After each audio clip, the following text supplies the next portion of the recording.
Hello everybody, LeonX here and welcome back to another curse game. Sorry it took me quite a while to do another part of this. Eventually, as you know, I got sick, so on with it. So this time we're gonna go to the dining room on this side. So I don't know if you guys can still tell if I sound kind of sick, but yeah, I'm recovering pretty good, so let's get on with it. The lag. Sorry about that.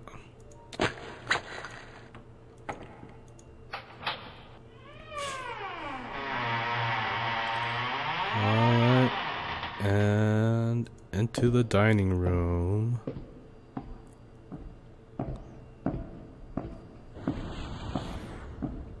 Oh, somebody's there. This room has higher levels of paranormal energy than the vestibule. Something supernatural must have happened here. Oh, I am pretty sure lots of things have happened here.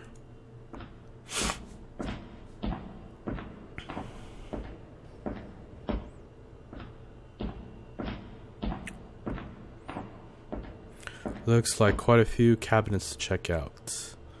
Oh yes. Let's go to this one. Might as well start with this one.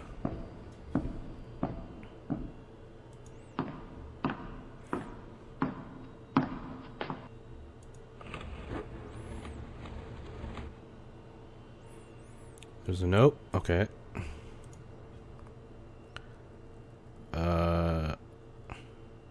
So let's read the note. It's a journal from one of the wiliest paranormal investigators. Tasha Holm, lead psychic for that team. Seems she has some form of psychometry too. Or at the very least she was paranormal sensitive. So, see, to whoever finds this letter, I'm writing this out of necessity on behalf of the wiliest paranormal investigations team in hopes of documenting our investigation of Atherton Manor. Less than an hour into our study, and we have already hit a stumbling block. All power cut out upon entering the manor, and none of our equipment is functioning. Michael believes it's some sort of electromagnetic field coming from the cellar below us, but my intuition tells me otherwise. Everything inside this house is completely dead. Even the flumes? Oh, even the flames on the candle seem choked by the madness of this place. Beyond all explanation, the only working piece of equipment is the old phonograph in the front of the vestibule. Is that how you say it? Vestibule? The message contained on the record is disturbing to say the least, and has John questioning its historical authenticity. The longer we spend inside the manor, the more it seems to exercise its will against us. Michael had a terrible scare while using the bathroom and made a mad dash for the front door. It was then that we realized just how dire our situation truly was. All doors and windows of the manor are sealed, locked as if by some otherworldly force. For all intents and purposes, we may be trapped here. Michael and John cling desperately to logic to explain our experiences, but as my grandmother explained when I first discovered my gift, there are some things that are beyond logic and reason. I believe this manor is maligned proof of that. I will continue to write more, but the echoes from the creaks and groans of the old manor are playing tricks on me. I swear on my soul that I can hear whispers from inside the kitchen. Tasha Holmes. Okay. So, one cabinet down.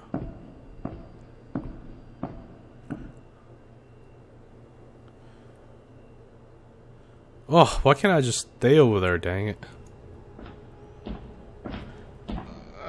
Gotta always like go back from square one, you know, like why?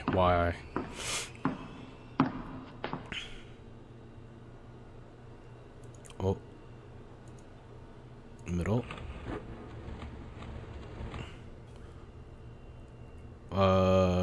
Okay. And another letter. Let's read the note. See, this place was really getting to her. Poor girl needed to hone her ability to filter out psychic noise. She referenced Chris' desire to clean the manor, although it's doubtful he was successful. Of course, everybody died. Okay, to whoever finds this letter, I fear we've made a grave error in coming here.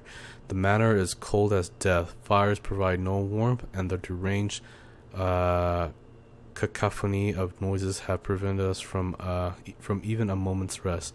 Chris discovered an old spirit board in the parlor and insists that we conduct a seance tonight to invoke the spirits inhabiting this dreadful place.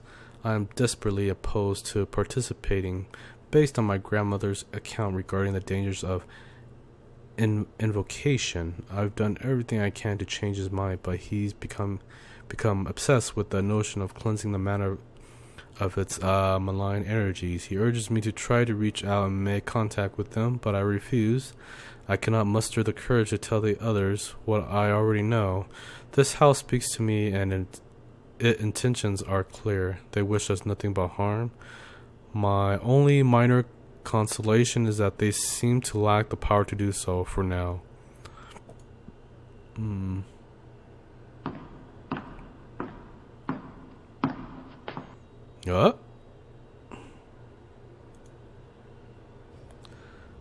I must say, Eddie had great taste in wine.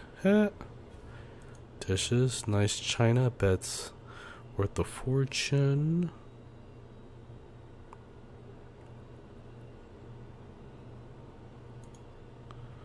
Nothing exciting.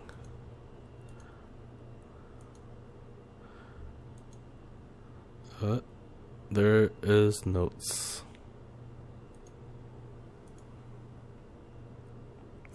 Jeez, more reading. She mentions secrets in the library and the seance which Chris performed. A recurring message: someone must pay, someone must pay. The spirits were taunting her, possibly because she was sensitive to it. Tasha was really losing her grasp on reality. She underestimated the energy within this place.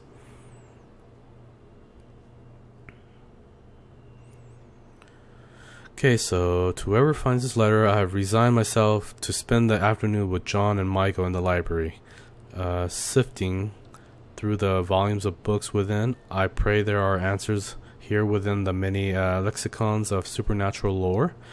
The manor covets many secrets, but I have managed to uncover one. I have set one particular book aside, which I found to be of use. It speaks of immortality via some sort of rune magic. The hour of the seance is growing near, and I have returned to the dining room to prepare myself. The sinister events of the past 2 days have cast a dark shadow on my mind. The madness of this place has begun to crescendo into a wild storm, and I am uncertain if I can weather it any longer. I swear I could feel a cold, foreboding presence following me down the hallway that leads to the kitchen. Every step I took, it grew closer, reaching out for me. Cold, dead hands grabbing for the nape of my neck. I stood in the kitchen, frozen in place, raising my lantern to every corner of the room, but I was alone. Somewhere in the darkness I could hear a woman's voice. Someone must pay, someone must pay, someone will pay. It is as if the manor yearns for the seance to commence to it, can begin its sinister handiwork. I pray that I am wrong, but this presence is so full of rage, like nothing I've ever felt before.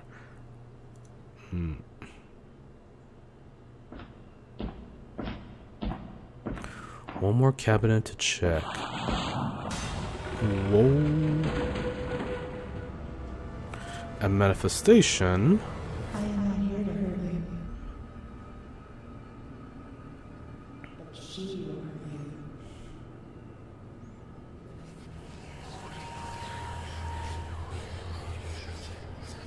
She will kill you just as you.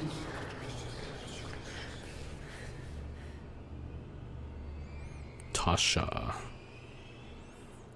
Her spirit is trapped here. I need to find out how and why.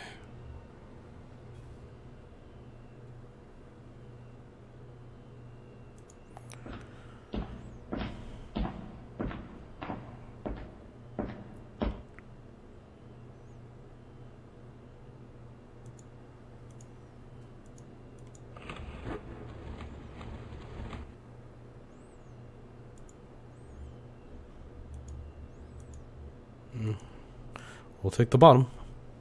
Jeez, more notes. Chris was killed during the seance. The team scattered. The spare Mary Chulcer attacked them. Tasha didn't escape. So God help whoever finds this letter. The seance was a nightmare. Christopher is dead and his ignorance may prove to be our undoing. My premonitions on the manor were correct. Something evil dwells inside these walls, and her name is Mary Chulcer. At first, her response seemed harmless, informative even, until the same feeling of dread I felt in the kitchen crashed over me again, like a wave of ice water. It was when Christopher probed into Mary's death that the manor grew angry. I begged him not to mention the foul item we found in the parlor fireplace, but he refused to listen. He pressed on, his voice a crescendo of accusations. The snapping sound of his neck as he flew from the table was like a cigarette burn. I knew as his body slumped against the wall that he was dead.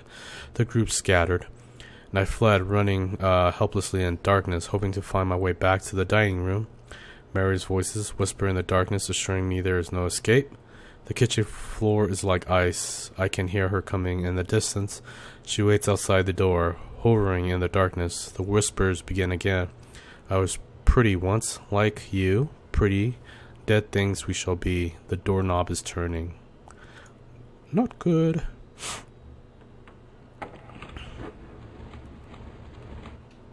And what? That just opened by itself. Another note. This note is emanating some serious paranormal energy. Okay, it's blank, but let's try to read it. Strange, the page is blank save for the date and the usual greeting of to whoever finds this letter.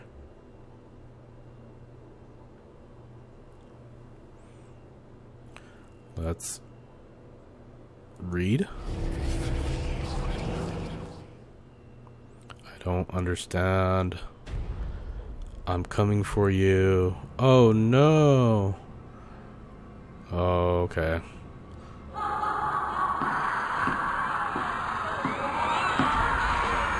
Here we go.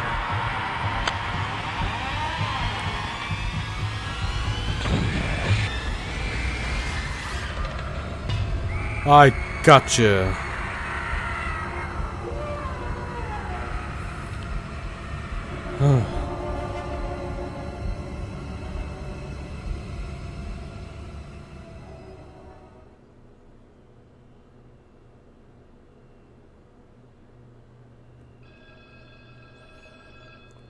Ugh, why the phone?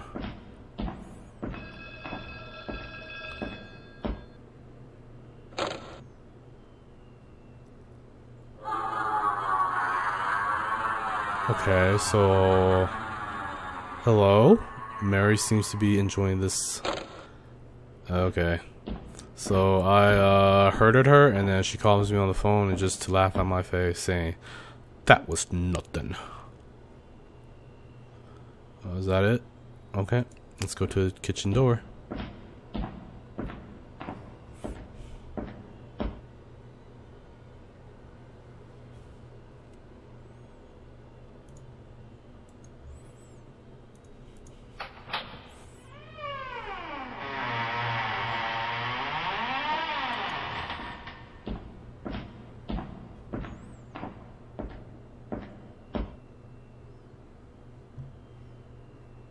Okay. Not like I could do anything there.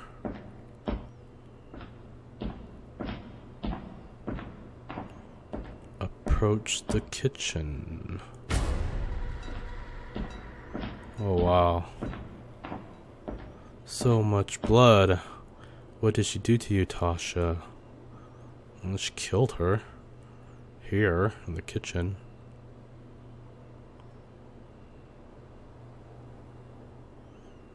Can I do... Nope.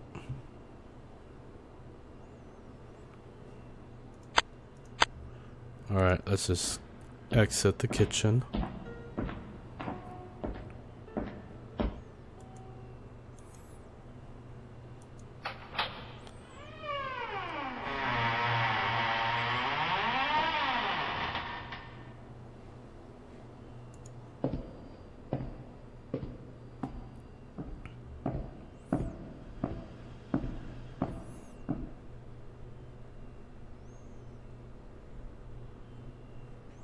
What do I do? Oh, approach the cellar door. Well, that was our only option. You get an overwhelming feeling of dread as you move closer to the cellar door. Investigate the door. The door is locked, no surprise there. I was getting waves of energy pouring from behind it. It's almost too much to stand near. Let's read the door. We are waiting.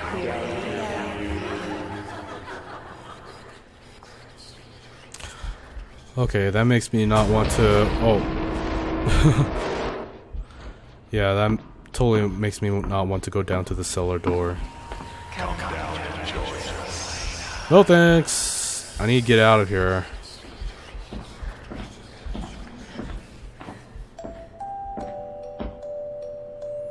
Why the music box gotta play? I know, I agree, that is not helping me.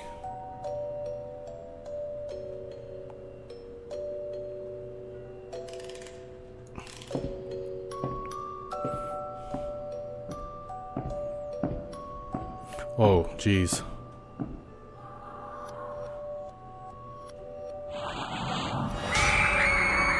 Whoa. Yeah, what do you want, Mary? Whom do you seek revenge upon? I didn't do anything to you. I came here to save you. Yeah, right. Yep, we gotta keep searching this place until we get some answers. But really, we're here to, like, really put you to rest. Now, if you don't mind, let me do my thing.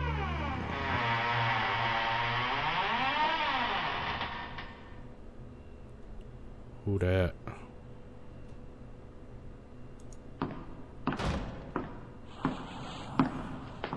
Oh, creepy you.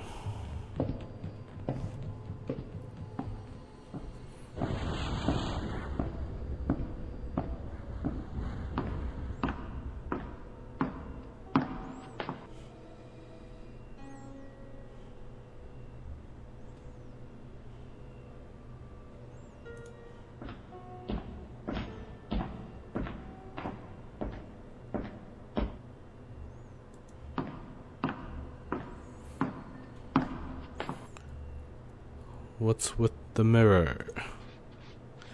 The mirror is old and covered in dust and cobwebs, and it emanates considerable paranormal energy. Touch the mirror. You place your hand through the cobwebs and into the frigid glass. I guess that's not mine. Well, hello there. Well, hello yourself. There's so many spiders. This manor is unnaturally cold. Maybe I should leave it alone. Well, that's a good idea. Oh god, I can't help it. Let's read it. The mirror begins to warp and bend. Oh crap. That was not good. I agree. Uh-oh.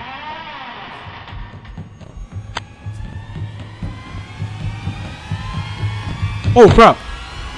Oh jeez! I did not see her. I was like, where's she coming from? I was like, which way, which way?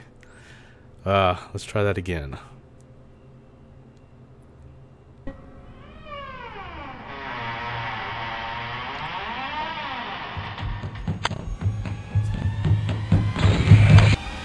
What? And she still got me?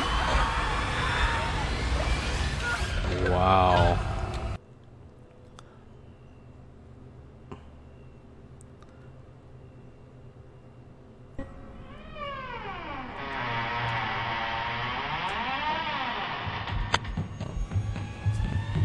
There you are.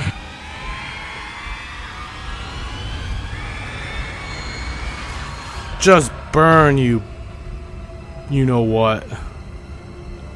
That should keep her from mounting any physical attacks for a while. Well, she killed me twice, so yeah. Darn.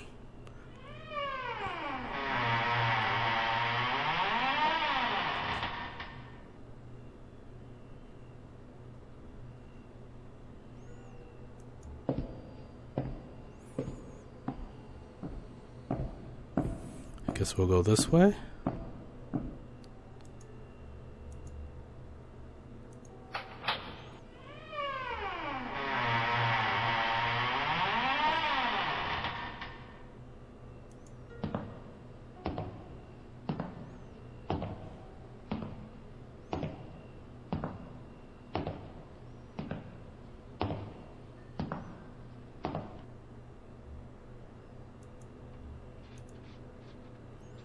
Okay, this is the final room on this floor.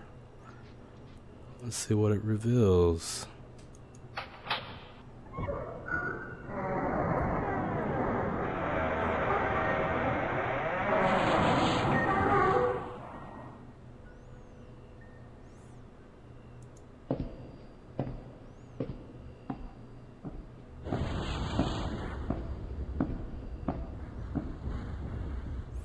It's icy cold in here.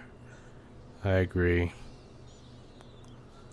Plants are dead like everything else in this place. Approach the... Let's see.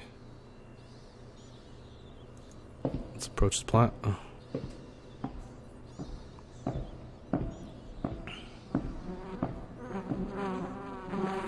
Another trapdoor to the right. Wonder where it leads to, perhaps the cellar?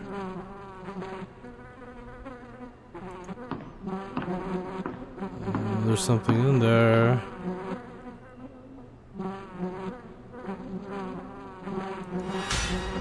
Oh, of course. Creepy spiders, like always. Oh, there's a key.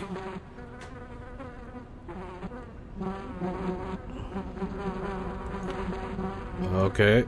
Found a key to some bathroom. Oh.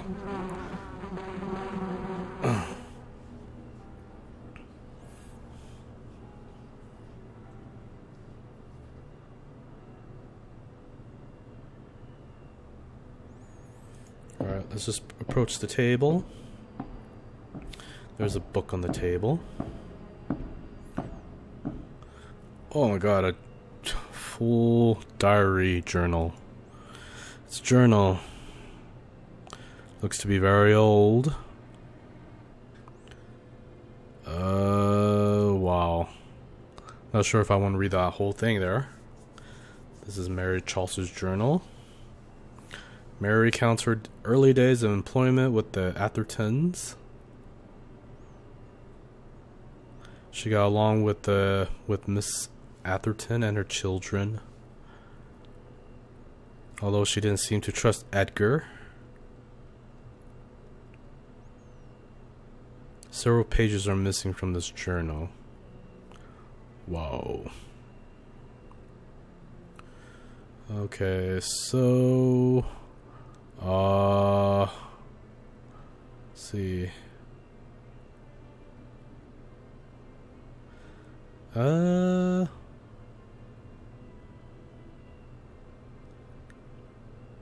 Let's see, so let's just leave the journal. I'm not gonna read that whole thing. That's quite long. I need to find those missing pages. More hunting for journals, yay. There's a book on the table. Might as well check it out. Yep. Hopefully someone will stuff notes in here so I can find it.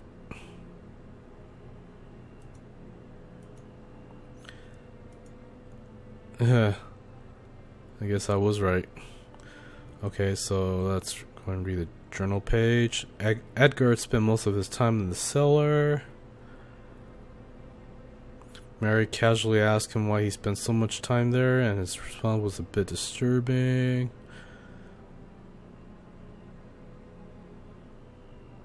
The tension between them was definitely mounting early in her tenure with the Athertons.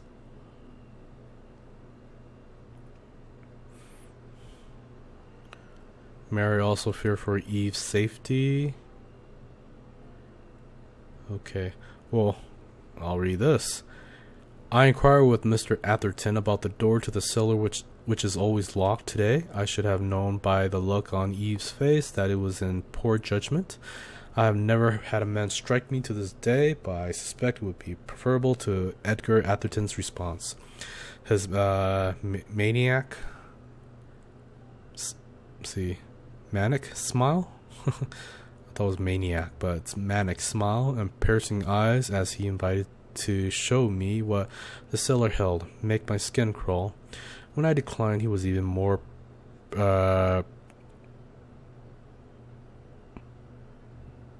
what the heck? Perturbed, and told me that I was forbidden to ever go down there. When I asked Eve, she diminished and went to her room. I fear for what goes on down there. Judging from his demeanor, Mr. Atherton has dark taste in distractions. So, I guess, what, a few weeks later, things have gotten worse as time goes on here. Eve and Edgar's relationship grows more bizarre by the day. I wake from a dead sleep in the night to check on Eve and the children regularly. I often find them hiding in their toy chests when they are frightened. I sit with them until they nod off and place them back into their beds. I cannot blame the darlings, for I am too scared. Someone walks these corridors at night, slinking from a shadow to a shadow, or stinking from a shadow to a shadow. At first I thought it Eve off on some trust from her loveless marriage, but it is not. Eve is despondent, lost in her books and devices. Edgar still wears the trappings of a charming, dashing, loving husband, but when the mood strikes him, the light is extinguished and his eyes fill with dark intentions. I feared Edgar has enlisted his beautiful wife in all sorts of foul activity. While I cannot imagine that Eve wants any part of his madness, she partakes nonetheless. Part of me wishes to take Eve and the children from this place before something foul befalls them. So, whoa! That was so uncalled for. I wasn't ready for that. Someone's tapping on the window.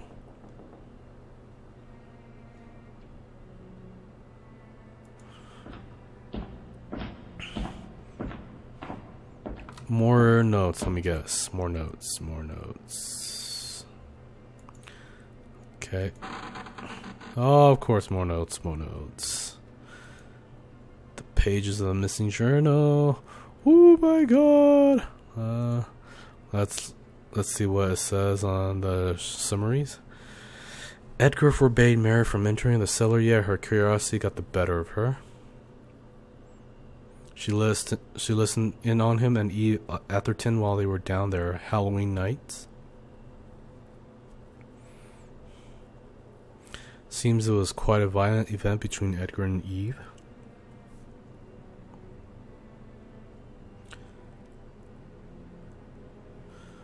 Well, I'm not gonna read that, but go ahead if you guys want to read it. Pause and read. Otherwise, next page. Edgar's advices regarding Eve seems to have driven Mary to the brink of a breakdown. She agreed to leave with Eve and the children to bring them all to safety.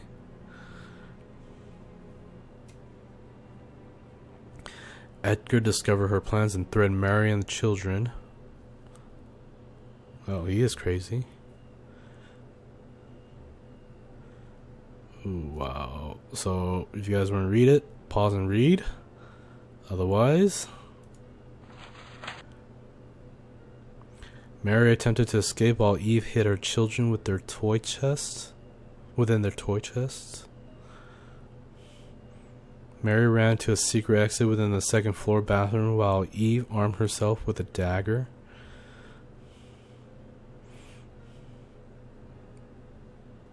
It seemed Edgar murdered the children and Eve.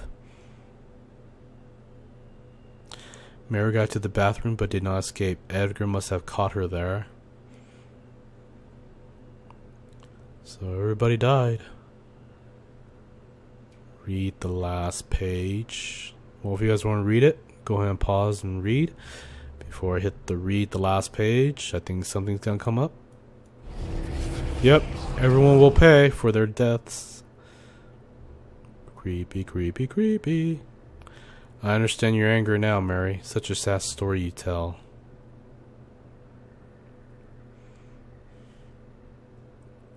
Alright, let's leave.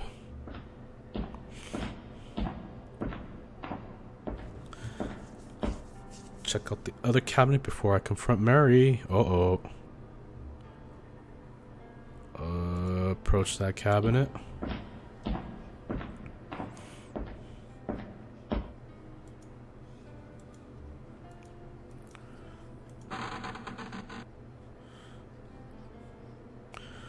An old newspaper clipping.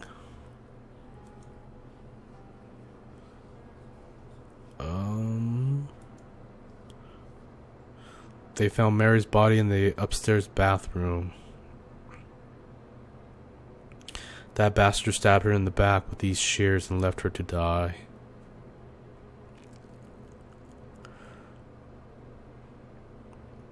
Eve not only survived, but painted Mary as being delusioned.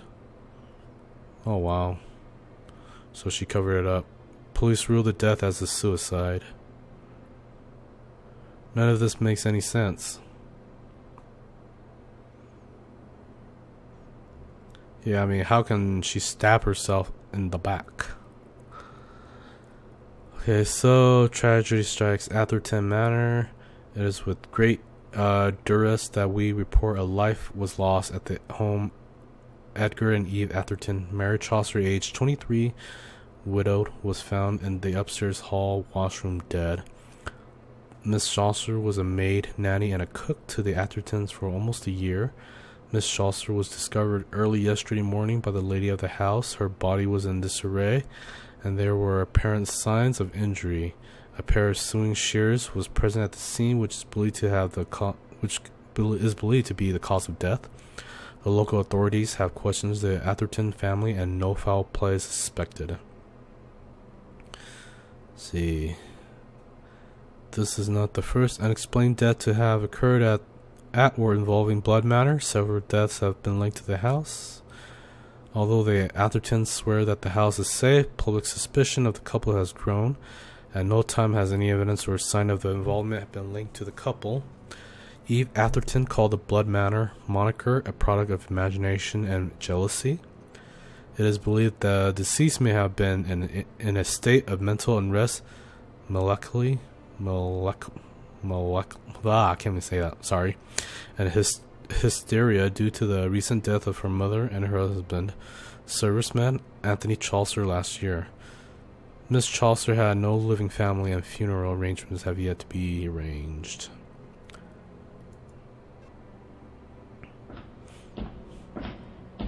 She died alone in that bathroom. It's time she found peace.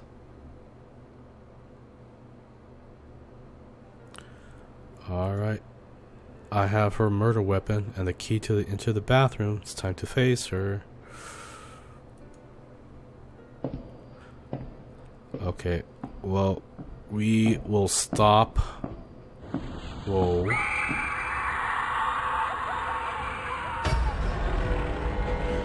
I can feel your rage, Mary.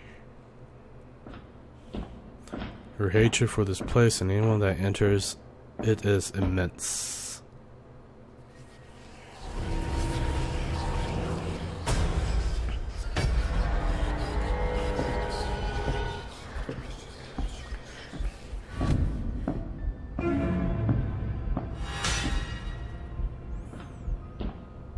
She knows I'm coming for her now. Everyone will pay. Uh-oh.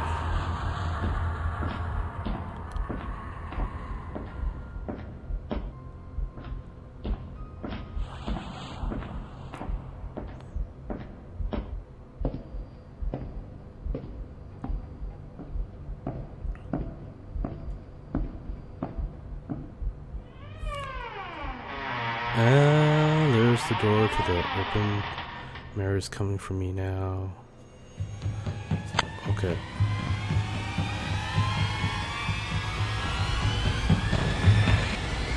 Oh, you creepy. You scary.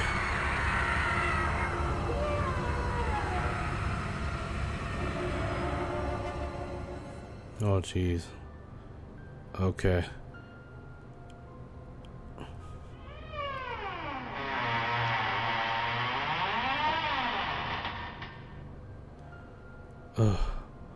Okay, well, we will stop right here. We will continue this again at another time. So I hope you guys enjoy the gameplay. Please remember to subscribe, comment, share, and like the video. And I'll see you guys next time on another cursed gameplay. Have a good day, everyone.